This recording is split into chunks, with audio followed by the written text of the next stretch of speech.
नमस्कार बच्चों, देखिए एक और आरटीआई से खुलासा हुआ है। हालांकि खुलासा का कोई बात नहीं, इसमें एनसीईआरटी की जो मिस्टेक है उसी को आरटीआई से मांगा गया था और ये यहाँ पर दिखाया गया है। तो देखिए इसमें कहा क्या गया है, ये आपका आरटीआई का मतलब जो आपका एनसीईआरटी का एड्रेस है, department of education science and mathematics, national council of education research and training, और इसका जो श्री अरबिंदो मार्ग न्यू दिल्ली एड्रेस है एनसीईआरटी का। अब जो आरटीआई, ये आपका जवाब कब भेजा गया है? 3/9/2024 को। और किसने भेजा है? डॉक्टर सुनीता फार्क, professor and head information of RTI act 2005 regarding, मतलब जन सूचना अधिकार अधिनियम 2005 के अंतर्गत ये इन्होंने जवाब दिया है।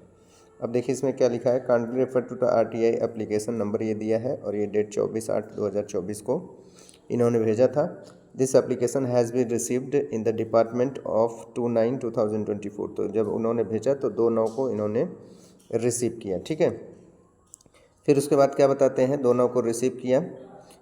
RTI portal NCERT reply off your query is given below. तो ये यहाँ पर जो आपकी क्वेरी है उसका इन्होंने आंसर दिया है।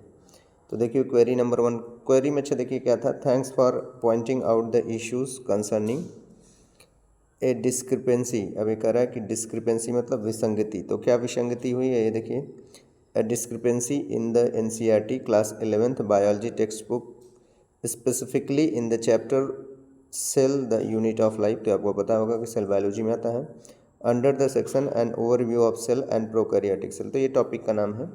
अब उसमें देखिए सेंटेंस क्या था, the sentence fluid matrix filling the cell in this is the cytoplasm. क्या कह रहा है, the fluid matrix filling the cells is the cytoplasm. तो यहाँ पर ये गलत है, शैल बी करेक्टेड। अब कह रहा है कैसे करेक्ट कर सकते हैं, तो shall be corrected to the semi fluid matrix filling the cell is the cytoplasm on the page number 19।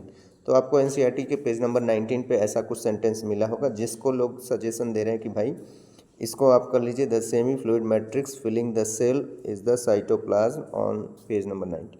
मतलब जो ये लिखा है fluid matrix filling in the cell in the cytoplasm, उसको आप इस तरह कर लीजिए, the semi fluid matrix filling the cells is the cytoplasm.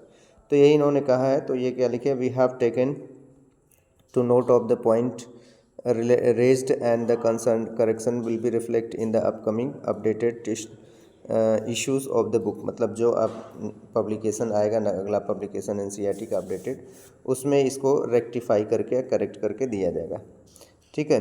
फिर ये कह रहा है कि in case you are not satisfied with the reply, अगर आप संतुष्ट नहीं हैं तो you may appeal the appellate authority.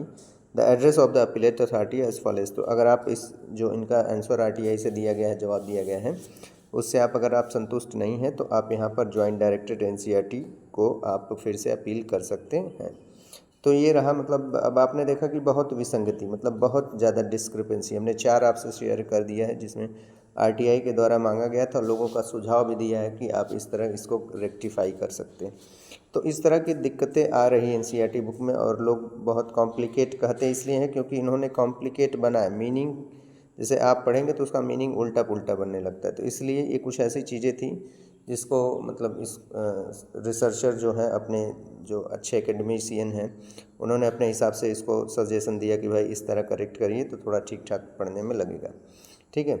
और जो बच्चे मतलब नीट की प्रिपरेशन कर रहे हैं 2025, वो मुझसे जुड़े बायोलॉजी बूस्ट क्लासेस, इस बायो बूस्ट क्लासेस बीबीसी पाठक ट्यूटोरियल, जहाँ पर आपको नीट से रिलेटेड मटेरियल, मॉक टेस्ट और भी चीज़ें प्रोवाइड की जाती हैं। तो चलिए हम लोग क्लास को फिनिश करते हैं। Thank you.